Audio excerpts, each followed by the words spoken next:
এই বিভাগে আলেম ওলামা বেশি।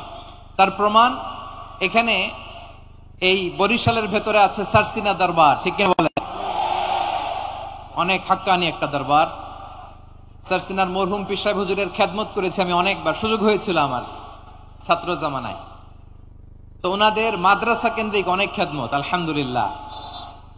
2 নম্বর কারণ হচ্ছে আমি ঢাকাতে যে মাদ্রাসা পড়েছি, দারুন নাজাত সিদ্দিকিয়া কামিল মাদ্রাসা, আমার মাদ্রাসার শিক্ষক মন্ডলীর অধিকাংশ হচ্ছে এই বরিশালের, আলহামদুলিল্লাহ। আমাদের শ্রদ্ধেয় প্রিন্সিপাল হুজুর আখম আবু বকর সিদ্দিক হাফিজাহুল্লাহ ওয়া রাআহ, উনি এলাকার সহ পুরো দারুন নাজাত মাদ্রাসার অধিকাংশ আসাতাজে ইকরাম এই ভূখণ্ডের, এই অঞ্চলের হওয়ার কারণে ছোটবেলা থেকেই বরিশালের প্রতি আমার একটি ভালোবাসা। আমার প্রিয় পটুয়াখালীবাসী, মাজার জিয়ারত করা সুন্নাহ। আমরা মাজার জিয়ারত করব, আল্লাহ ওয়ালাদের কবরে যাব, আমরা সেখানে যে সালাম দিব, দোয়া করব, নিজের জন্য করব, কবরে শুয়ে থাকা মাইয়েতের জন্য করব, পুরো মুসলিম উম্মার জন্য করব।